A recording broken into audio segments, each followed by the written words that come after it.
2 footmen grabbed Countess Lord Ashborne by the arms and dragged her into the grand hall of Blackthorn Manor, like she was nothing more than an unwanted parcel being returned to its sender. Her velvet slippers scraped against the marble floor. The chandeliers above blazed with 100 candles, and every face in that room turned to stare. Her husband, Lord Percival Ashborne, stood at the centre of it all, chest puffed, chin raised, dressed in his finest coat, as though this were a celebration. It was not. "She has given me nothing," he announced, his voice bouncing off every wall, every gilded mirror, every horrified face. 7 years. Not one child, not one heir. She is useless to this family, and I will not carry the burden of a barren wife any longer. Llewellyn did not cry. She had run out of tears 3 years ago. She stood straight, shoulders back, eyes forward, even as the whispers crawled around her like cold smoke. She had been a countess. She had managed his estates, hosted his guests, nursed his sick mother through 2 bitter winters, and smiled through every cruelty he called a marriage. And now he was trading her away. Not divorcing her, trading her, like a horse that could no longer run. Word had already spread through London's drawing rooms that Lord Ashborne had offered his wife her modest dowry lands and a quiet agreement to 3 separate noblemen who needed a titled woman for appearance's sake and nothing more. 3 men had looked at her and walked away. But then the room went completely silent. Not the soft silence of boredom, the sharp, breathless silence of shock, because the Duke of Merrath had just walked through the door, and he was looking directly at Llewellyn, not past her, not through her, at her, and the expression on his face was something no one in that room had ever seen on him before. Now, before we go any further, tell me something. If you were Llewellyn standing in that hall, what would you do? Drop your answer in the comments, and also tell us where you are watching from. And if this story already has your heart, please hit the subscribe button right now. It truly helps more than you know. Nobody moved. The Duke of Merrath stood in the entrance of Blackthorn Manor's grand hall with the kind of stillness that made every other person in the room feel like they were breathing too loudly. He was tall, broad-shouldered, and dressed in a dark coat that carried no excess decoration, no fuss, no need to impress. He had never needed to try. His name alone cleared rooms and silenced arguments. Duke Childless Merrath was 34 years old, unmarried, and the most powerful peer in 3 counties. He had been invited to this gathering under the pretense of a business discussion with Lord Ashborne regarding northern trade routes. At least, that was what the letter had said. But the moment he stepped into that hall and saw a woman being held between 2 footmen, while her husband announced her worthlessness to a room full of people, at every thought of trade routes left his mind completely. He had seen war. He had buried his father and his younger brother in the same winter. He had signed documents that altered the fates of hundreds of families without flinching. But something about this particular scene, this specific woman standing perfectly still while the world humiliated her, reached into a part of him he thought had long gone cold. Llewellyn felt his gaze before she saw him. It was strange. In the middle of everything crushing down on her, something shifted in the air. She turned her head slightly and found him standing there, watching her with an expression she could not name. It was not a pity. She knew pity well. It came with soft eyes and tilted heads and whispered prayers. This was something else entirely. His jaw was set, His eyes were steady, and he was looking at her the way a man looks at something that matters. She looked away quickly. She could not afford hope. Not tonight. Lord Percival Ashborne noticed the Duke's arrival and immediately rearranged his face into something resembling a smile. He crossed the hall with his hand extended, completely unbothered by the scene he had just created. "Merrath, you came. Excellent. I trust the roads were kind to you." The Duke did not take his hand right away. He let the pause stretch just long enough to be deliberate, then shook it once, briefly. "Ashborne," he said. His voice was low and unhurried. "What exactly is happening here?" Percival laughed. It was the laugh of a man who had rehearsed his explanations. "A domestic matter, nothing more. My wife and I have reached the end of our arrangement, but I am simply making the necessary transitions publicly, so there can be no confusion about terms later. You are auctioning her." The words landed like a stone dropped into still water. Percival's smile didn't quite vanish, but it thinned. "I would not use that word." "And yet," the Duke said, his eyes moving briefly to Luelle and then back, "here she stands between two of your men, while you address a room full of guests about her failure to produce children. What word would you prefer?" A murmur moved through the crowd. Several of the ladies exchanged glances. Lord Henwick, standing near the fireplace with a glass of brandy, went very still.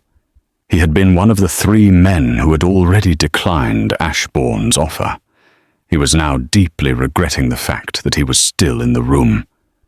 Percival's voice dropped, though not low enough. "This is not your concern, Merrath." "No," the Duke agreed. "It is not." He walked further into the hall. He did not rush.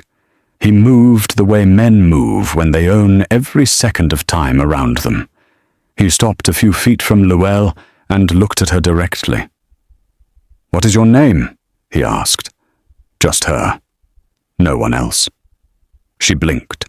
In 7 years of marriage, she could count on one hand the number of times anyone in a room full of people had addressed her first. "Luelle," she said. Her voice came out steadier than she expected. "Countess Luelle Ashborne." Something moved across his face. Not quite a smile. "Are you well?" he asked. The question was so simple and so unexpected that she nearly lost the composure she had fought so hard to hold. She swallowed once. "I am standing," she said. He nodded slowly, as if that answer told him everything he needed to know. Then he turned to face the room. All of it. Every titled, powdered, pearl-wearing witness in that hall. "I will be taking Countess Ashborne home with me tonight," he said. "Not as part of any arrangement your husband has proposed, as my guest. Under my protection." The silence that followed was so complete that the candles seemed to hold their breath. Percival took one step forward. "You have no right to interfere in a private family matter." The Duke looked at him with the patience of a man who had absolutely no fear of the person in front of him. "File a complaint with the House of Lords," he said. "I will be happy to explain to them what I witnessed here tonight." Percival went pale, because they both knew what that meant. Whatever legal arrangement he had been planning with Luelle's lands, and her title would be dragged into the open. And Percival Ashborne had several things he very much didn't want dragged into the open. The footman released Luelle's arms without being told. She suspected they had never wanted to hold them in the first place. A woman near the back of the room, Duchess Orinthia Farewell, leaned toward the woman beside her and whispered something behind her fan. The woman beside her, Lady Preska Dunmore, didn't whisper back. She just stared at the Duke with wide eyes and the expression of someone watching history happen in real time. The Duke held out his arm to Luelle. She looked at it, then at him. She was searching his face for the trick, for the angle, for the thing men always wanted when they offered something that looked like kindness. She found nothing she recognized as danger. She took his arm, and together they walked out of Blackthorn Manor, while Lord Percival Ashborne stood in the centre of his own grand hall, surrounded by his own guests, completely powerless to stop them. Outside, the night air hit her face like cold water. She exhaled for what felt like the first time in hours. A carriage waited at the bottom of the stone steps. A footman opened the door. The Duke gestured for her to enter first. She paused on the second step and turned to look at him. "Why?" she asked. He met her eyes. "Because no one else was going to," he said simply. She got into the carriage. He followed. The door closed. The horses moved. And Luelle Ashborne, who had spent 7 years learning not to want anything, felt something terrifyingly close to hope begin to stir in her chest. She pressed it down immediately. She had learned that lesson before. Merrath House was nothing like Blackthorn Manor. Blackthorn had been built to impress. Every corridor was lined with portraits of Ashborne ancestors who looked like they were judging you for existing. Every room was arranged for appearances rather than comfort. The flowers were always fresh and always slightly too perfect, like everything else in Percival's world. Merrath House was large, yes, grand even, but it breathed differently. The ceilings were high but not cold. The furniture was fine, but worn in the places where people actually sat. There were books everywhere, not arranged decoratively on shelves, but left open on tables, stacked near chairs, tucked beside lamps. Someone actually read them. Luelle noticed all of this in the few minutes it took for the Duke's housekeeper to lead her to a guest room on the second floor. The housekeeper's name was Mrs. Tovell, a compact, sharp-eyed woman in her 50s who asked no questions and offered no opinions, which Luelle found deeply refreshing. "There is warm water already prepared," Mrs. Tovell said, opening the door to a room that smelled faintly of cedar and dried lavender. "Supper can be brought up if you prefer privacy, or there is a place set for you in the dining room. His Grace leaves the choice entirely to you." Luelle stood in the center of the room and looked at the bed. It was a real bed, wide and still, and not something she had to share with a man who had long since stopped seeing her as a person. "Privacy," she said quietly. "Please." Mrs. Tovell nodded and left without another word. Luelle sat on the edge of the bed and placed her hands in her lap. She looked at them for a long moment. Oh, they were steady. She had always been good at steadying. Steady had kept her alive through 7 years of a marriage that had started with false promises and ended in a public hall with her husband announcing her barrenness like it was a defect in livestock. She didn't let herself cry. She had promised herself that much. Instead, she thought about the Duke. She had heard of Childless Merrath, of course. Everyone in London society had heard of him. He was the kind of man people constructed stories around, because the truth of him was too quiet and too firm to be entertaining on its own. They said he was cold. They said he had refused 4 marriage proposals in 6 years. They said his estate ran with the precision of a military operation and that he never laughed at parties. Yet none of those things explained why he had walked into Blackthorn Manor and removed her from it like she was something worth removing. She had no answer. and not having answers made her uncomfortable in a way that was almost physical.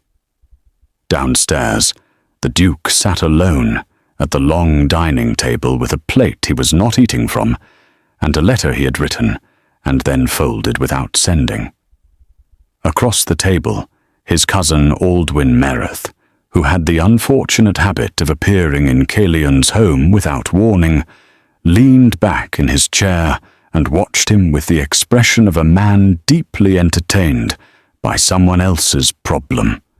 Aldwyn was 29, charming in the way that pleasant weather is charming, effortlessly and without much depth, and he had been the one to accompany Calian to Blackthorn Manor that evening, before being sent home early when the situation became complicated.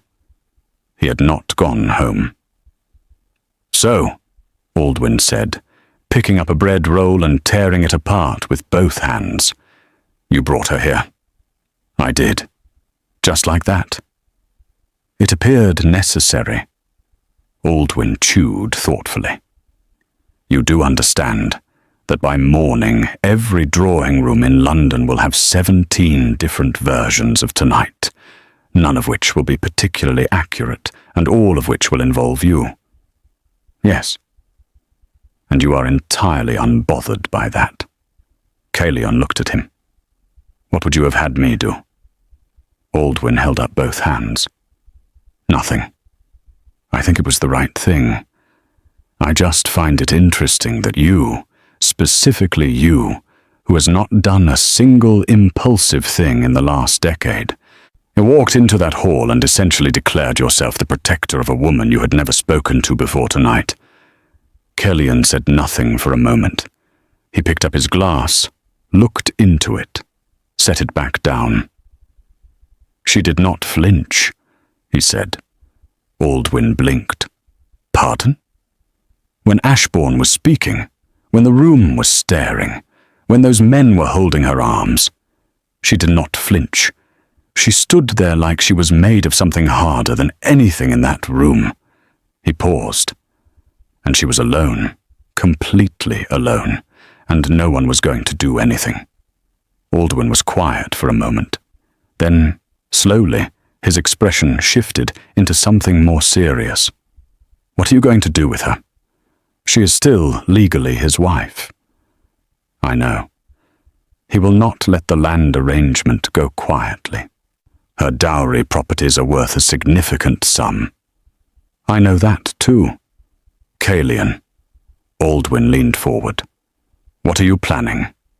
The Duke looked toward the staircase, though Aldwyn suspected he was not really seeing it. "I have not decided yet," he said, "but she will not be returned to him." Aldwyn sat back slowly. He had known his cousin for his entire life. He had seen him negotiate trade contracts, manage estate disputes, and handle political pressure with the same unreadable calm. But there was something different in his voice tonight, something that had not been there before. Aldwyn decided not to name it. Not yet. He simply reached for another bread roll and kept his thoughts behind his teeth. The next morning arrived with grey light and the smell of rain.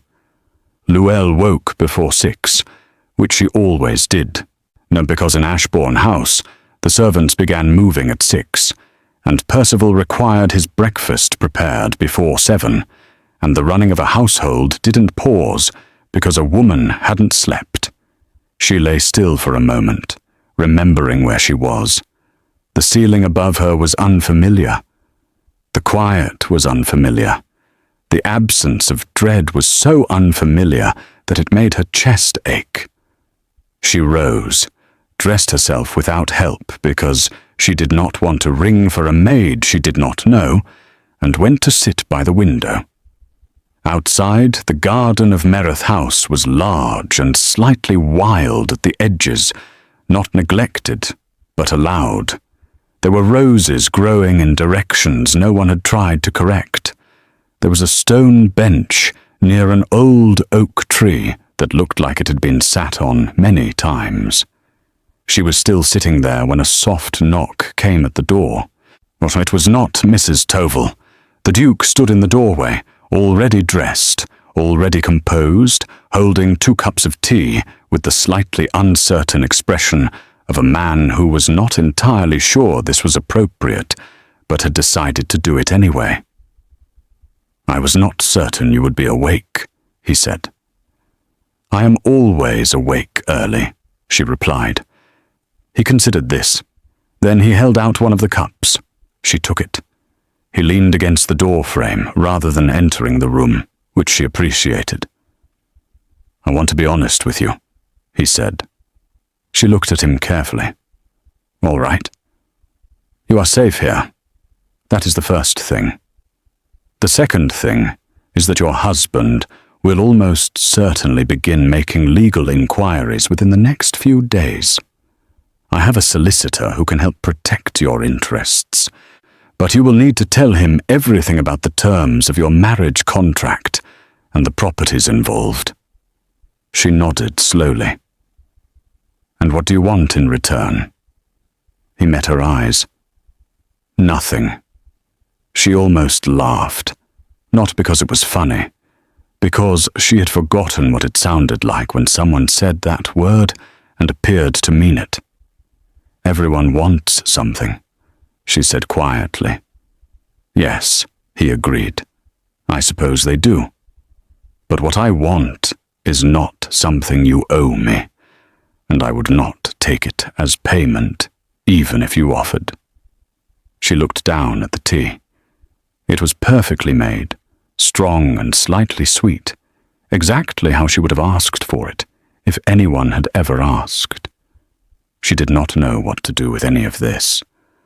With the room, with the tea, with the man in the doorway who had upended her entire existence in the space of one evening and was now standing there asking nothing in return. But she was a woman who had survived 7 years in a house built on silence and performance. She could survive uncertainty. She had become very good at it. "Tell me about the solicitor," she said. And for the first time in longer than she could remember, she let someone help her. London talked. Of course it did. London always talked. But this particular conversation spread faster than most because it had everything the city's drawing rooms required for maximum damage. A disgraced wife, a powerful duke, a husband left standing in his own hall looking like a fool, and absolutely no explanation from the man at the center of it all. By the second morning after the incident at Blackthorn Manor, 3 separate versions of the story were already circulating. The first said the Duke had been secretly in love with Luelle for years and had finally seized his moment. The second said Percival Ashborne had owed Merrath a gambling debt, and Luelle was the settlement. The third, whispered only in the most private corners, said the Duke had lost his mind entirely and would regret his decision before the week was out. None of them were true. All of them were dangerous. Lady Presca Dunmore, who had been present at Blackthorn Manor that night and had stood close enough to hear every word exchanged, hosted a small breakfast gathering the following morning with 6 carefully selected women and proceeded to describe exactly what she had witnessed with the precision of someone who understood that accurate information was a form of power. He did not hesitate, she told them, her teacup raised halfway to her lips. Not for a single second. He walked in, assessed the situation, and removed her, as though it were the most natural thing in the world. Duchess Orinthia Farewell, seated to her left, was quiet for a moment. She was a woman of 60 who had outlived 2 husbands and 3 social seasons of scandal, and had developed the ability to see the shape of things before they fully formed. "Merrath is not a man who acts without reason," she said. "Whatever he is doing, it is not impulsive. He has a plan." Or he has feelings, said young Lady Temperance Colt from across the table, who was 19 and had recently finished reading 3 romantic novels in succession. Orinthia looked at her the way a mountain looks at weather. Those, she said, are not mutually exclusive. Meanwhile, Percival Ashborne was not having breakfast.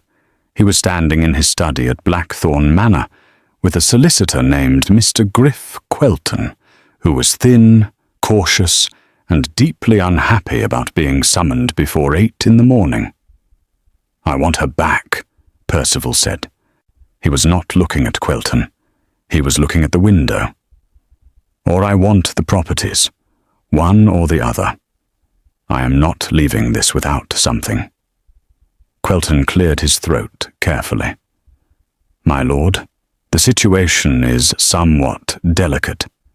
The Duke of Merrath has significant influence with the House of Lords, and if he chooses to frame last evening's events as a matter of your wife's welfare—" "She is my wife," Percival said. His voice was flat. "Not his. Legally, yes. But publicly, the narrative is already shifting. Several accounts of last evening describe your conduct in terms that could be used against you if this reaches a formal proceeding." Percival turned from the window. His face was the face of a man who had expected to be the one with power in this situation, and was only now beginning to understand that he had miscalculated. "Find me something," he said. "Anything. Something I can use against Merrath." Quelton nodded slowly. He did not say what he was thinking, which was that finding something to use against the Duke of Merrath was approximately as sensible as finding something to use against the tide. But he was being paid, so he would try. Back at Merrath House, Llewellyn was meeting the solicitor the Duke had promised. His name was Mr. Bastian Croy, and he was nothing like Quelton. He was broad, unhurried, with the kind of calm that came from having untangled, complicated legal situations for 30 years without losing his temper or his reputation. He spread her marriage documents across the writing desk in the Duke's library, studied them for 20 minutes without speaking, and then looked up. "Your dowry properties," he said, "and the 3 parcels in the eastern counties. Were these transferred into your husband's name upon marriage, or did they remain in yours?" Llewellyn folded her hands. "They were to remain in mine. That was the condition my father insisted upon. It is written in the original contract." Croy looked back at the documents. "It is. And yet your husband has been drawing income from all 3 for the last 4 years." The room went quiet. Llewellyn had known something was wrong with the accounts.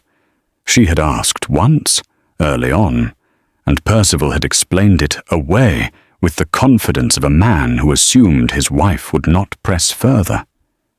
She had pressed. He had simply stopped answering. "He has been taking money that was legally mine," she said. "Yes," Croy said simply. "And that changes everything about your position in this." The library door was slightly open. In the corridor outside, the Duke stood with a document of his own, which he had stopped reading the moment he heard Croy begin speaking. He did not enter. He simply listened, and as he did, something in his expression hardened into something that was not quite anger, but was related to it. He had suspected something like this. He had not known the extent of it. He walked away from the door before Llewellyn could finish speaking, because what he wanted to say at that moment was not something that would be useful to anyone. Instead, he went to find Aldwyn, who was in the east sitting room, reading a newspaper with his boots up on the furniture. "She did not know," Caelion said without preamble. Aldwyn lowered the paper. "Know what?" He has been taking income from her properties for 4 years, properties that are legally hers. She did not know the full extent of it. Aldwyn put his boots on the floor. That is not just cruelty. That is fraud. Yes. Which means she has legal standing. Real legal standing. She does not need to wait for him to release her. She can go on the offensive. Croy will advise her of that. Aldwyn studied his cousin. And what will you do? Caelian looked at the fireplace for a moment. I am going to write a letter to Lord Henwick. Aldwyn frowned. Henwick. He was one of the men Ashborne approached about taking Luelle. Why would you?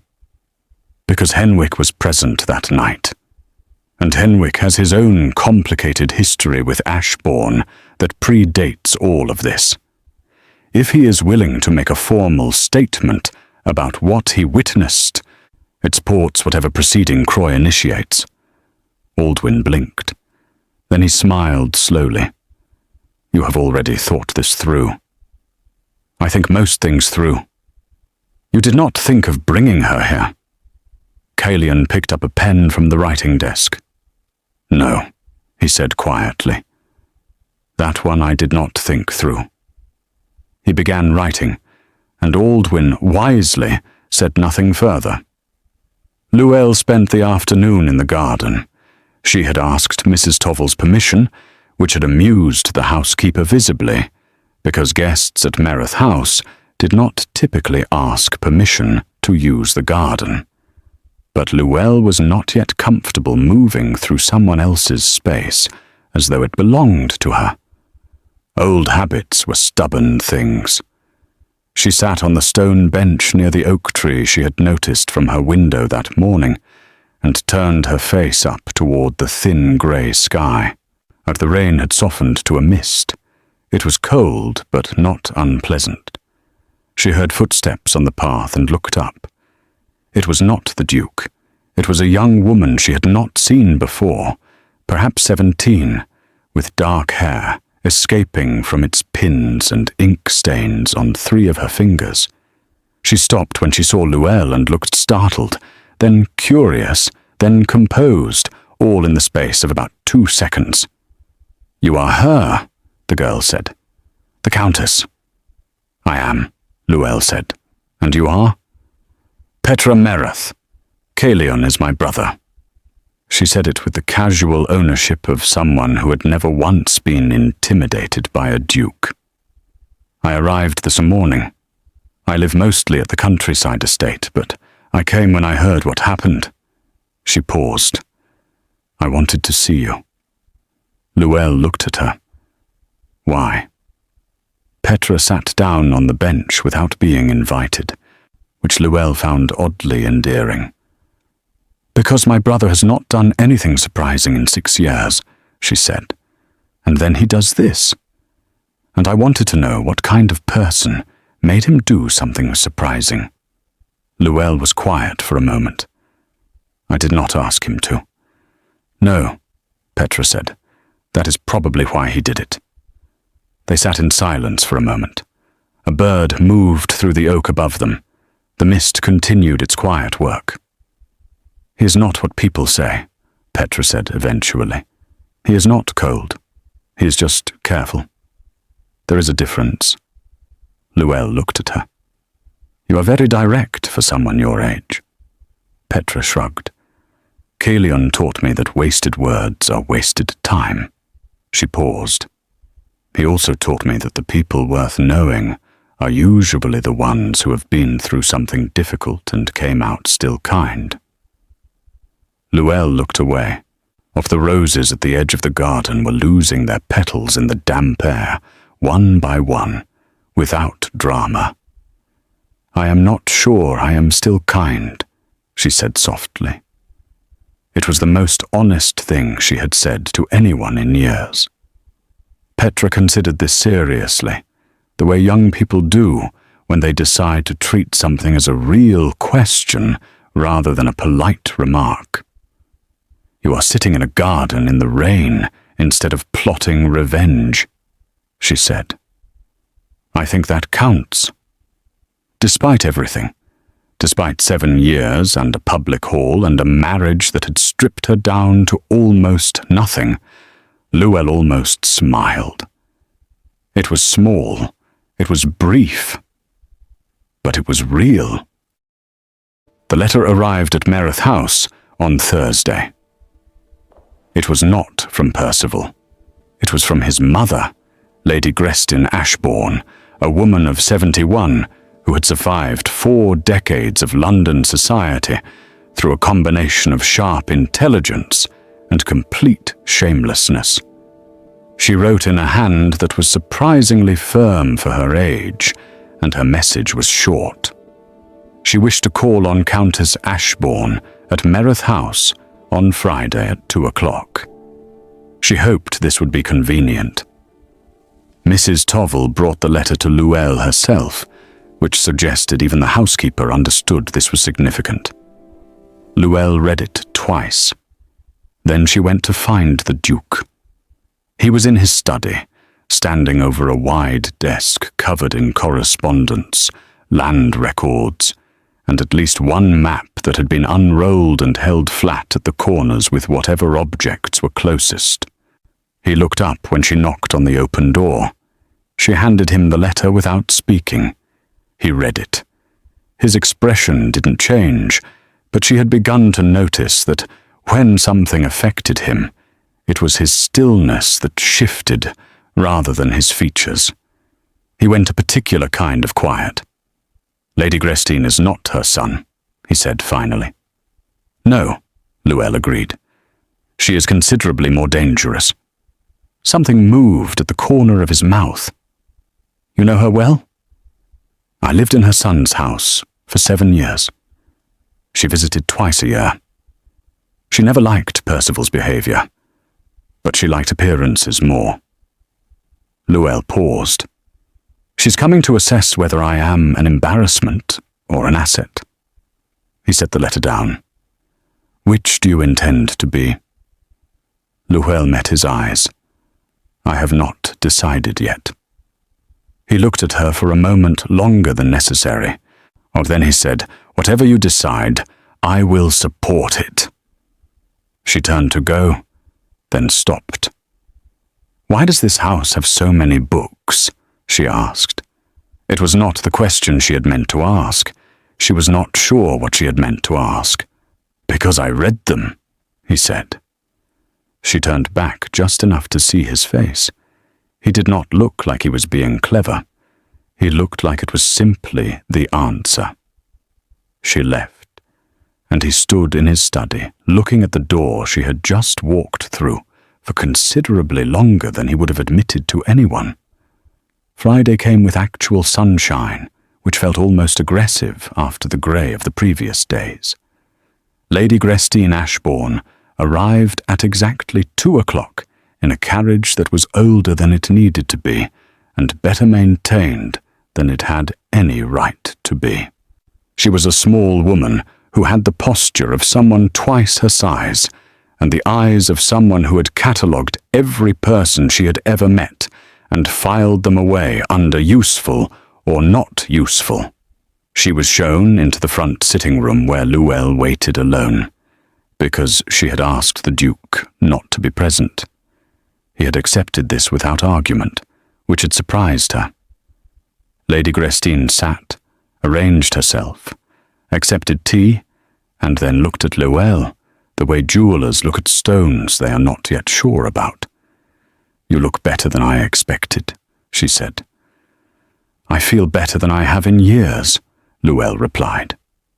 "My son is an idiot," Lady Grestine said. She did not lower her voice.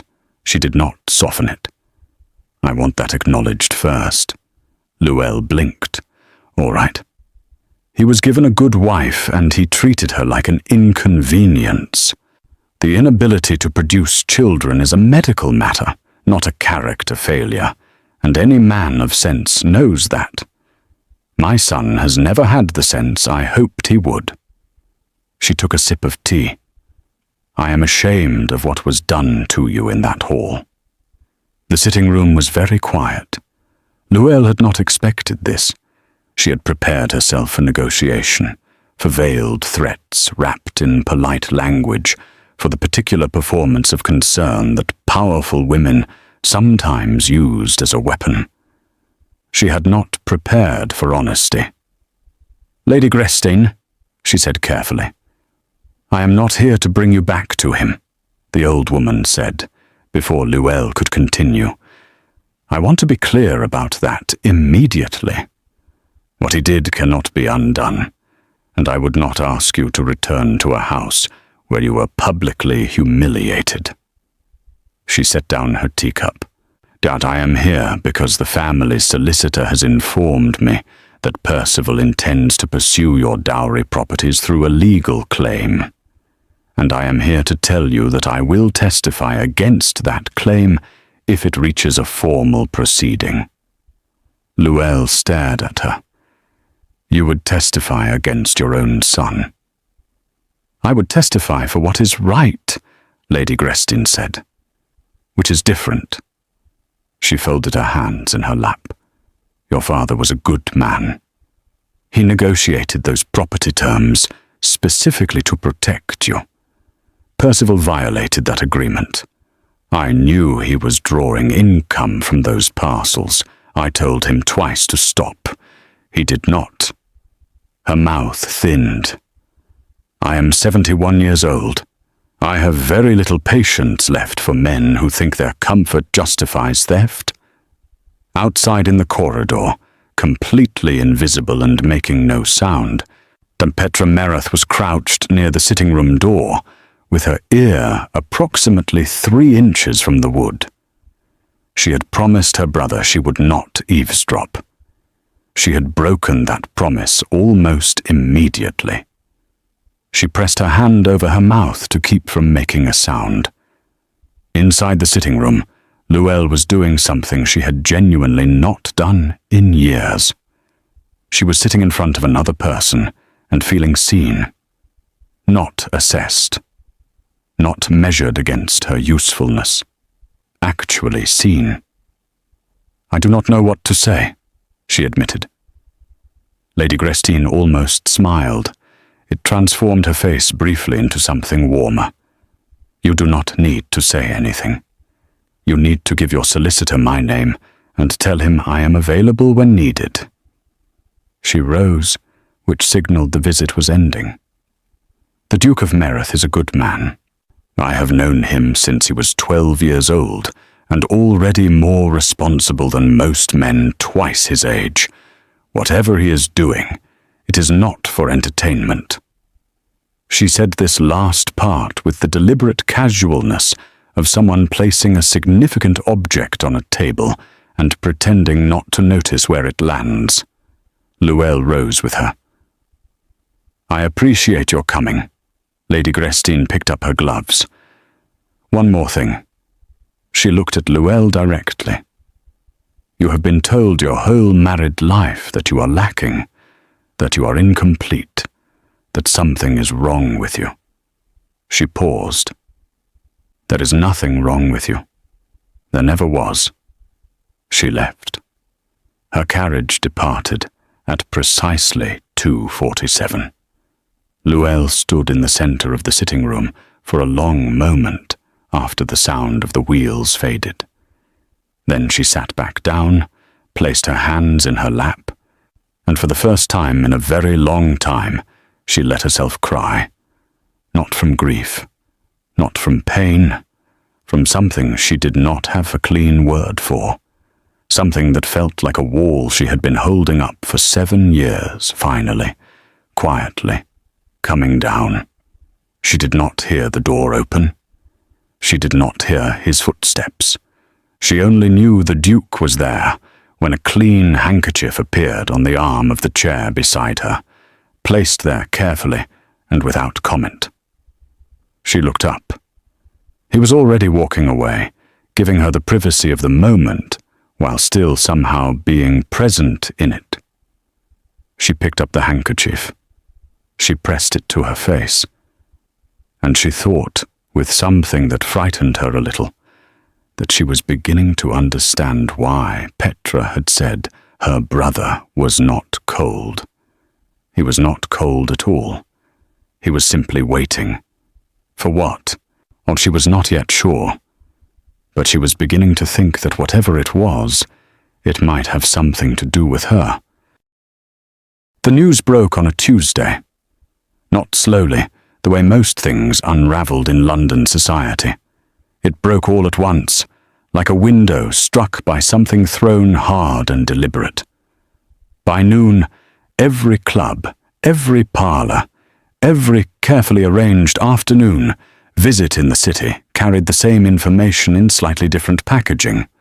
Lord Percival Ashborne had filed a formal legal claim against his wife, Countess Lord Ashborne, citing abandonment of the marital home and seeking full transfer of her 3 dowry properties into his permanent possession.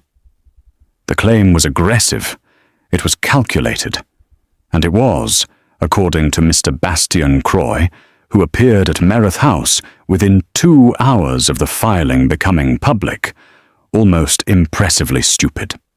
He has filed this claim while simultaneously being on record as having publicly announced his intention to trade her away, Croy said, spreading documents across the library desk with the focused energy of a man who had just been handed everything he needed. He cannot claim abandonment when he was the one who attempted to remove her from the marriage arrangement entirely. The contradiction is not subtle. The Duke stood at the window with his arms crossed and said nothing, because Croy was the kind of man who thought better when not interrupted. Lady Grestein's willingness to testify changes the financial picture significantly, Croy continued. If we can demonstrate that income was drawn from the Countess's properties without her consent over a period of 4 years, we are not simply defending against his claim. We are initiating one of our own. Aldwyn, who had appeared again from wherever he disappeared to when things were quiet, was leaning against the bookshelf with his own copy of the filed document. "What does she want?" he asked. Not dismissively, genuinely. Has anyone actually asked her what outcome she wants from all of this? The room went slightly still. Caelian turned from the window. Croy looked at his documents. Aldwyn looked at his cousin. I ask because she is the one whose life this is. And I have noticed that a great many decisions are being made in this room about her situation without her sitting in this room while they are made. It was a fair point, delivered with more directness than anyone expected from a man who usually deployed charm as his primary tool. Caelian uncrossed his arms. Where is she? Garden, Mrs. Tovell said from the doorway, because Mrs. Tovell had the uncanny ability to appear exactly when information was needed and disappear immediately after. He found her on the stone bench under the oak tree. She had a book open in her lap, but she was not reading it. She was watching 2 sparrows argue over something in the grass with the focused attention of someone who was actually thinking about something else entirely. She looked up when she heard him approach. He sat down on the bench, not close enough to crowd her, close enough to be present. Croy is inside building a case, he said. I know, she said. I could hear him from the corridor. He has a very projecting voice for someone so calm. The corner of his mouth moved. What do you want, Luelle? She looked at him. He had used her name, just her name, without the title, and it had the effect of making the bench feel smaller than it was. What do I want? She repeated softly. From this. From the legal proceedings. From whatever comes next. He paused. Aldwyn pointed out that we have been making decisions about your life without asking you. He was correct. She looked back at the sparrows. They had resolved their disagreement and departed. "I want the properties," she said. "They were mine. They should be mine again." She was quiet for a moment. "I want a formal separation. Something legal and documented that makes it impossible for him to come back and make any further claims on anything that belongs to me." Another pause. "And I want to stop feeling like I am a problem someone is kindly managing." He turned to look at her directly. "You are not a problem." "I know that," she said. "Dear, but knowing something and feeling it are different." She closed the book in her lap. "I have been in this house for nearly 2 weeks, and I still knock before entering any room. I still apologize for existing in spaces. I still wait for the moment when someone's patience with me runs out." She stopped. He was quiet for a moment. "My patience will not run out," he said. She looked at him. His face was completely steady. No performance, no angle. Just the plain truth of a man saying exactly what he meant. "Why are you doing this?" she asked. Not the way she had asked it the first night, with suspicion and self-protection. This time the question was genuine, open, sitting between them without armor. He looked at his hands for a moment, then at her. "The night at Blackthorn Manor," he said.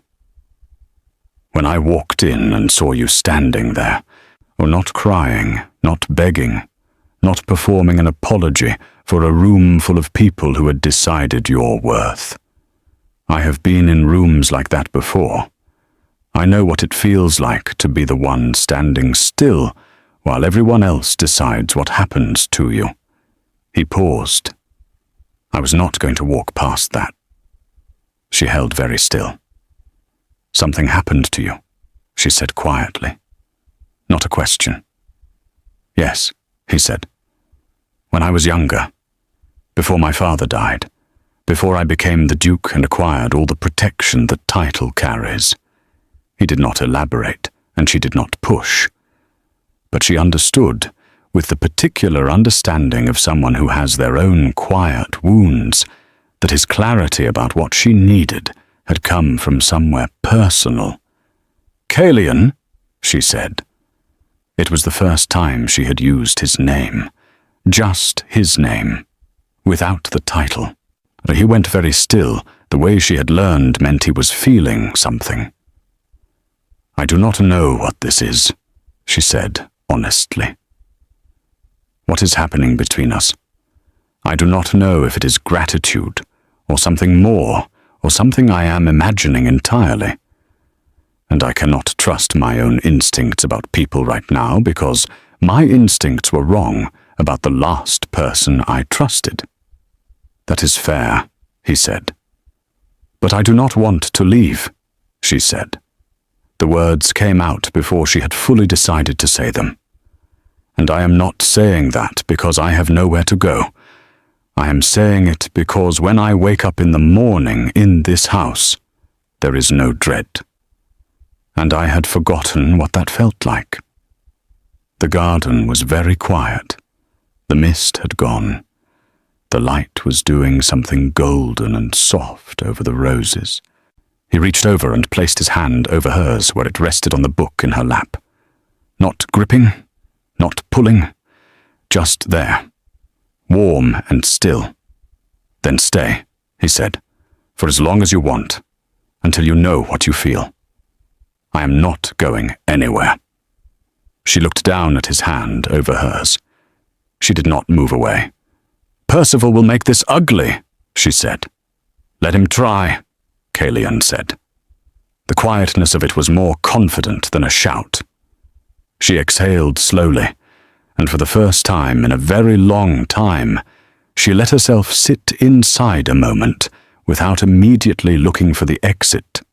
Inside the house, Petra was watching from the upstairs window, with the expression of someone watching their favorite story happen in real life. Aldwyn appeared beside her, looked out, and made a small sound of satisfaction. Finally, Petra whispered.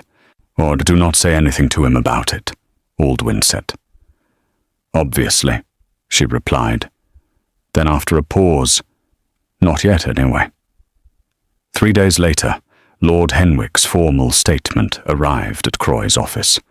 It was detailed, precise, and confirmed everything that had occurred at Blackthorn Manor that evening from the perspective of an independent witness who had been present throughout. Henwick described the footman holding Llewell's arms. He described Percival's announcement, word for word. He described 3 men, including himself, being approached with the trade arrangement before that evening, and he confirmed that he had declined because the situation had struck him as legally and morally indefensible. He also mentioned, in a brief addendum at the end of the statement, that he had documentation of a separate financial dispute with Lord Ashborne from 2 years prior that he was now prepared to make available to any formal proceeding. Croy read this addendum twice, and then made a sound that was as close to delight as a solicitor ever permitted himself. Percival's legal position, already compromised, began to crumble in a way that was almost architectural. Like a building that looked intact from the front, while the back wall was already gone. His own solicitor Quelton tendered his resignation from the case 4 days after Henwick's statement became known. 2 days after that, a second witness from the Blackthorn gathering, a retired magistrate named Sir Overton Falk, who had been standing near the fireplace that night, submitted a supporting account without being asked. The legal machinery was moving now, and it was moving against Percival with the momentum of something that had been building for years and had finally found its proper direction. He responded the only way a cornered man with more pride than sense tends to respond. He went to the press. Not directly. Men like Percival never did things directly.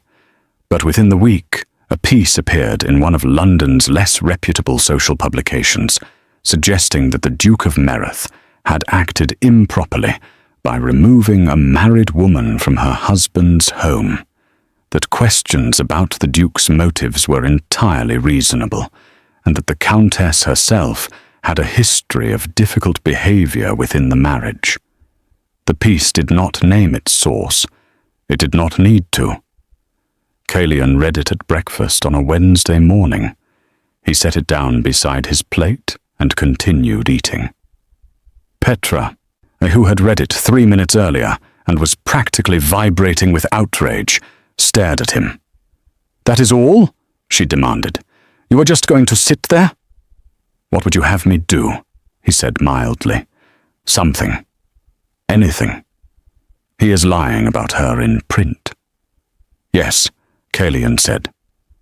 "And Croy's proceeding will demonstrate that, publicly and permanently, which is considerably more damaging to Percival than anything I could say in response to a piece in a publication that serious people stopped reading 2 years ago." Petra stared at him. "You are infuriating when you are right." "I know," he said. Llewell had also read the piece. She came down to breakfast later than usual, after the Duke had already left for a meeting with Croy, and she sat at the table with the publication in front of her, and Mrs. Tovel's excellent tea going cold beside it. Aldwyn sat across from her, which he did most mornings now, because he had discovered Llewell was one of the few people who could match him in conversation and beat him at chess. "How are you?" he asked. She looked up from the publication. "I am angry," she said, which is actually an improvement. Anger is much easier to work with than grief. Aldwyn looked at her carefully. "What are you going to do with the anger?" She folded the publication precisely, stood up, and said, "I'm going to go and speak to Lady Preska Dunmore." Aldwyn blinked. "Now?" She was at Blackthorn Manor. She has a breakfast gathering every week with 6 women who between them know everyone worth knowing in London. She told the truth once. Llewellyn picked up her gloves. I'm going to give her more truth to tell. Aldwyn sat very still for a moment. Then he smiled, the slow, warm smile of someone watching a person come fully back to life. Shall I arrange a carriage? He said. Please, she said, and walked out of the room with her chin up and her shoulders back, and the particular energy of a woman who had finished being quiet. Lady Presca Dunmore's breakfast gathering that Thursday was slightly larger than usual. Word had moved quietly through certain channels that there might be something worth attending, and so the regular 6 had become 9, which was still intimate enough for candour, but broad enough to matter. The women gathered around Presca's long table included Duchess Orinthia Farewell, 2 wives of sitting lords, a recently widowed baroness named Lady Sephra Colt, who had her own complicated history with Percival's social circle, and a sharp-eyed journalist named Miss Otterline Vere, who wrote a widely read column on society matters under a male pseudonym because the publication would not print women's names above serious commentary. Llewellyn arrived in a carriage bearing the Merrath crest, which she had not asked for, but which Mrs. Cotterell had arranged because Mrs. Tavell understood symbolism. She walked in, and the room received her the way rooms receive someone they were not entirely sure how to categorize.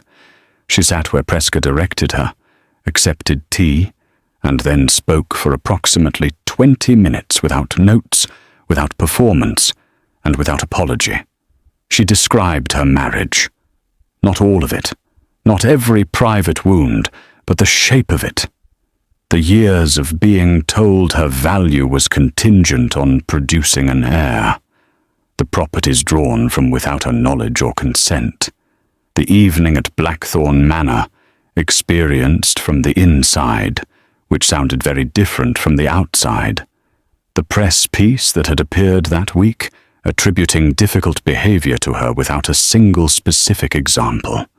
She spoke clearly and simply, and with the kind of controlled honesty that is more devastating than drama, because it cannot be dismissed as exaggeration. When she finished, the room was quiet. Duchess Orinthia set her teacup down with a small, deliberate click. "Miss Vere," she said, looking at the journalist across the table, "I trust you are able to write something more accurate than what appeared in print this week." Miss Otterline Vere, who had been sitting completely still for the last 20 minutes, with the focused expression of someone storing every word in an organized internal archive, smiled. "I believe I can," she said. Lady Sephra Colt, who had not spoken until that moment, said, "I can also provide Miss Vere with documentation of a financial matter Ashborne was involved in 3 years ago that never became public. I have been waiting for an appropriate moment." Presca looked at her. "You have been sitting on that?" "I was waiting," Sephra said simply, "for someone worth sitting on it for." Llewellyn looked at these women around the table. Women who had spent their lives working within a system designed to limit them, finding the exact edges where their influence could move, storing their knowledge like careful currency, waiting for moments that warranted spending it. She understood them completely. "Thank you," she said, and she meant it with her whole self. The article Miss Otterline Vere published 4 days later, under her usual pseudonym in a publication 3 times the size of the one that had attacked Llewellyn, was read by nearly every person of consequence in London before the week was out. It was precise. It was sourced. It named no names directly, but described events and circumstances with enough specificity that anyone paying attention knew exactly who was being discussed.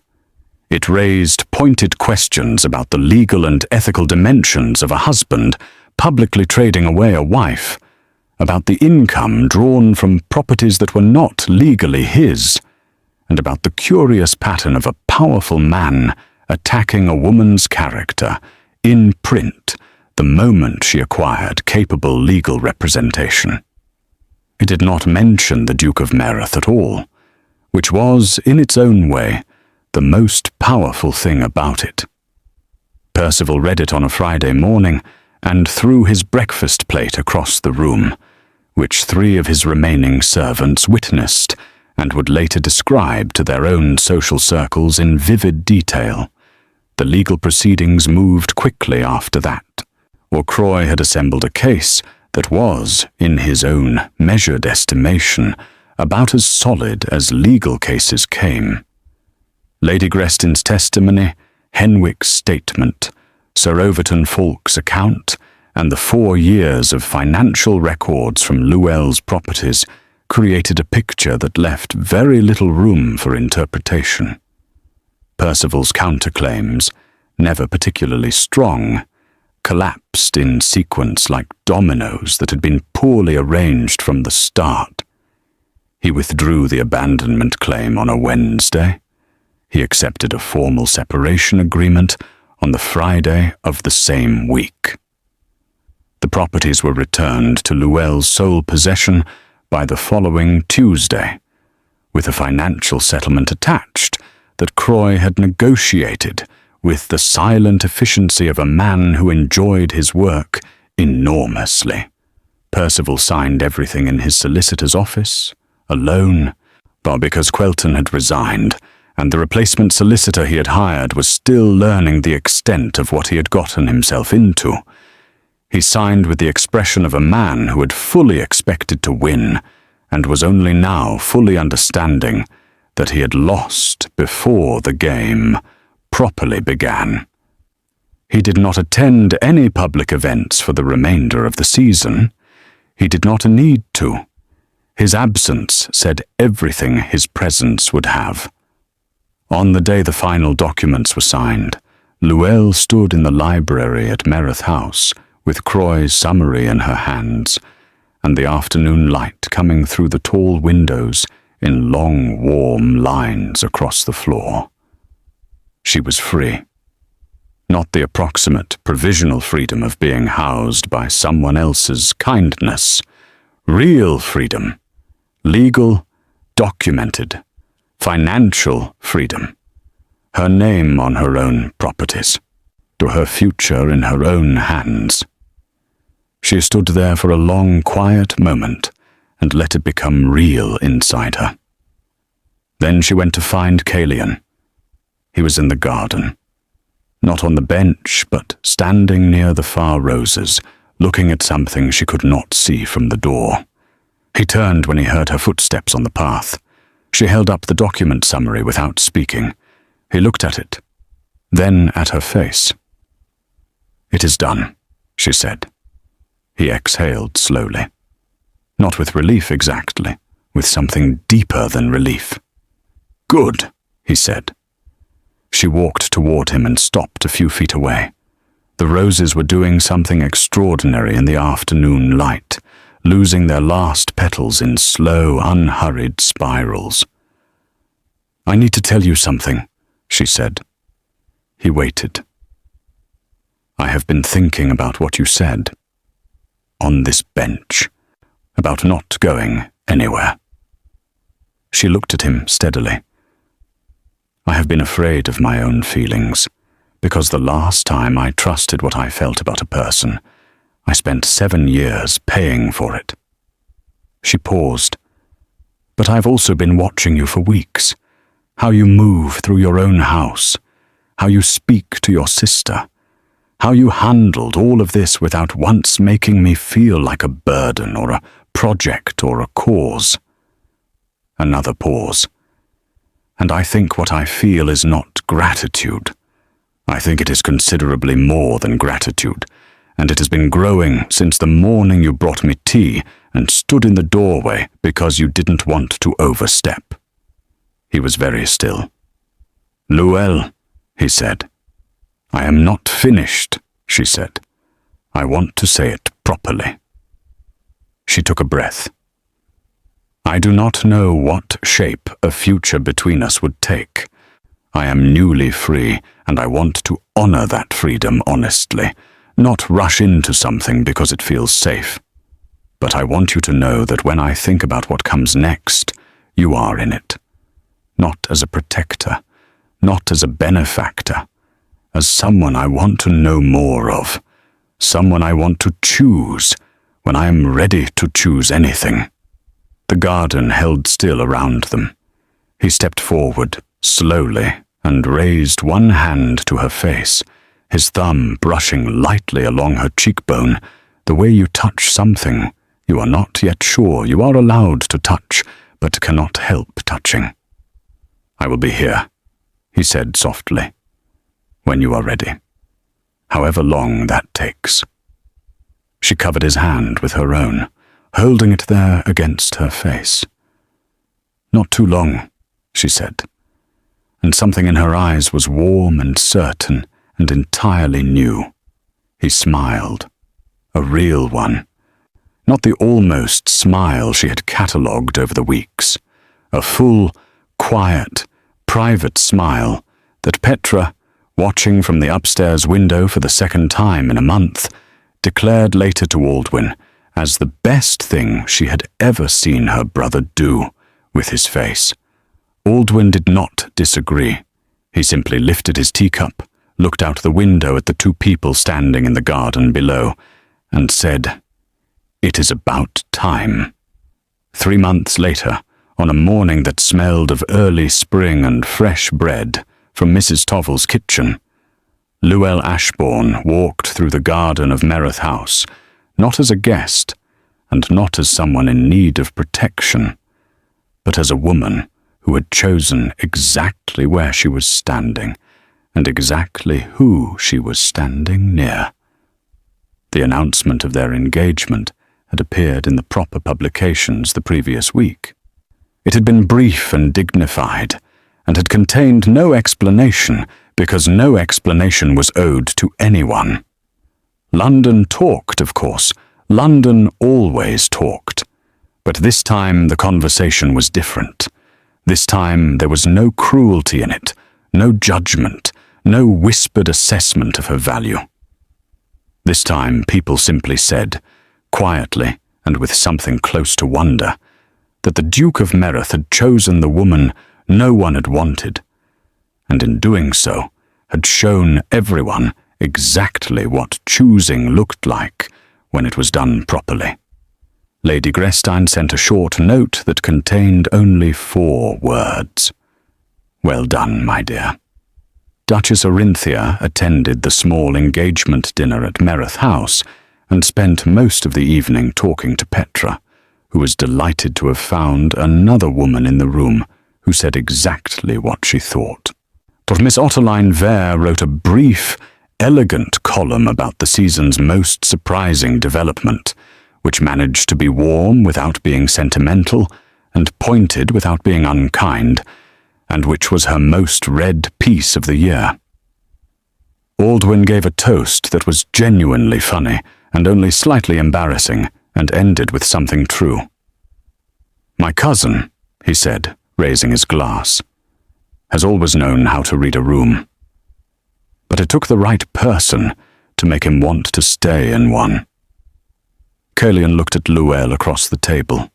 She looked back, and in the space between them was everything that had begun in a grand hall where she was meant to be discarded, everything that had grown quietly and stubbornly through weeks of morning tea and garden benches and borrowed handkerchiefs and careful honesty, as everything that had survived the ugliness of a public unravelling and come out on the other side, intact and warm and real. He reached across the small space between their chairs and took her hand. She held it, not because she needed to, not because she was afraid of what came next, but because she wanted to, freely and fully, with her whole self, for the first time in a very long time. And that, more than any document or legal proceeding or society announcement, was what freedom actually felt like. It felt exactly like this.